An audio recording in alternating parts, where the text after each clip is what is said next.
Lino, a highly skilled car mechanic, is busy modifying a turquoise Renault Clio, turning an ordinary vehicle into a high-tech battering ram. He meets his younger brother, Quentin, in an alleyway, and while driving, they set their sights on a jewelry store they intend to rob. Lino's plan is to ram the car into the store's entrance and grab whatever valuables they can. He revs the engine and accelerates toward the store, but the car fails to stop, crashing through multiple walls before finally colliding with a van on the opposite side of the road. Trapped in his seatbelt and surrounded by approaching police sirens, Lino urges Quentin to escape while he stays behind, accepting the consequences of his crime. While serving his time in prison, he catches the attention of police officer Charis, who is investigating a notorious criminal gang known as Go Fast. Charis seeks Lino's expertise, wanting him to upgrade the police force's vehicles to match the power of the gang's high-speed cars, which have been outpacing and overpowering law enforcement.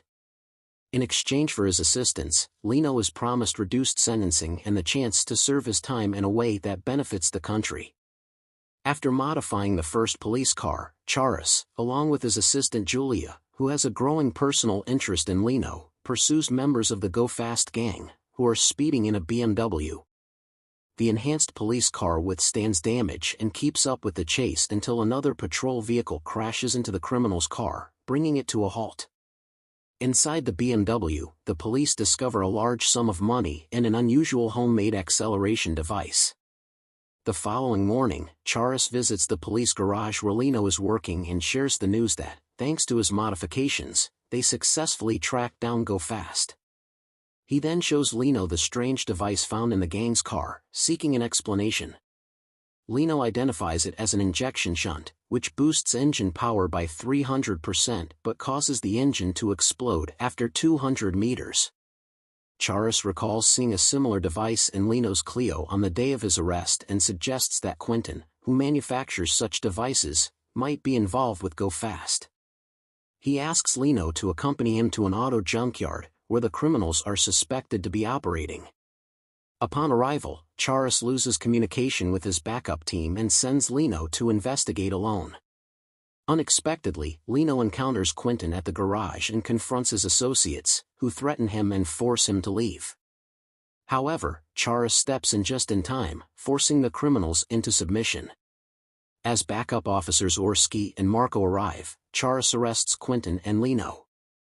Just as they prepare to leave, Orski suddenly fires at the car, preventing Quentin's escape, and fatally shoots Charis. Quentin urges Lino to run before the corrupt cops can kill him. Lino manages to escape just in time, revealing that Orski and Marco, two officers, have been secretly working with drug dealers. Fortunately for Quentin, they are unaware that he is Lino's brother. Orski orders the drug dealers to dispose of Karos' body and burn his car to eliminate all traces of the crime. He and Marco then set out to track down Lino and kill him. Lino rushes to the nearest store to call Julia and tell her what happened, but before he can, he is arrested by local police. Once in custody, Lino insists that he will only speak with Julia, the only officer he trusts. The police place him in an interrogation room and summon Julia. However, before she arrives, Orski enters, switches off the camera, and fabricates a story that Lino must stick to during questioning. He threatens Lino, warning him that his criminal past could be used against him, making it seem like he was responsible for Karos' murder. If Lino complies, he might have a chance at survival, but if he refuses, he will be branded a cop killer and spend the rest of his life in prison. Realizing he has no other choice, Lino decides to escape. He skillfully removes his handcuffs using the metal bars beneath his chair. He overpowers 10 police officers and manages to flee through the back door.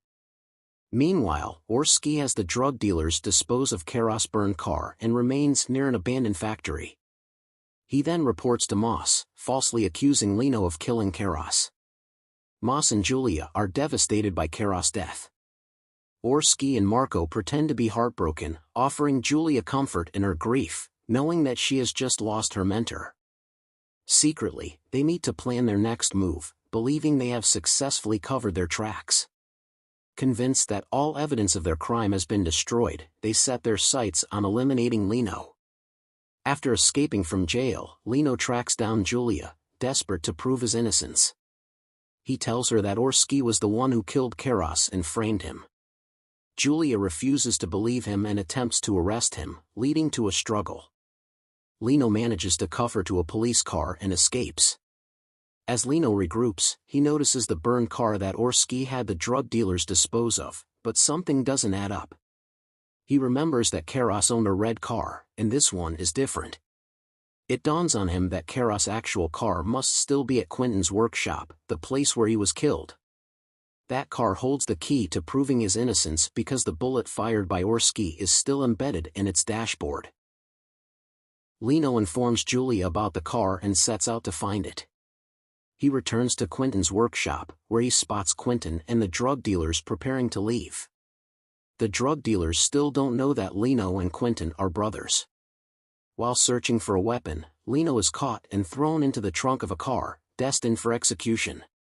At the last moment, Quentin crashes a car into the drug dealers, rescuing his brother. As they flee, Quentin tells Lino that he knows where Karas' car is hidden and takes him there. Before leading Lino to the car, Quentin retrieves a bag of money he had stashed away. Just as they prepare to leave, Marco suddenly appears and shoots Quentin with a shotgun. A brutal fight breaks out between Marco and Lino. Meanwhile, Quentin, bleeding heavily, crawls toward the hidden car. Lino gains the upper hand, subdues Marco, and chains him to a desk. Stepping outside, he finds Quentin barely alive, having dragged himself to the car's hiding place before succumbing to his injuries. With the car finally in his possession, Lino knows he must get it to forensic experts to clear his name. However, he is aware that Orski will do everything in his power to stop him. Using his expertise in mechanics, Lino reinforces the car, making it more durable. He attaches a heavy-duty steel guard to the front bumper, allowing it to plow through any obstacle. When a roadblock of police cars attempts to halt him, he smashes through it effortlessly. Despite his best efforts, Orski eventually catches up to Lino. During their fight, Orski slyly plants a hand grenade in the trunk of Lino's car, setting it ablaze, his last attempt to destroy the crucial evidence. Refusing to let Orski win, Lino speeds toward the garage, arriving just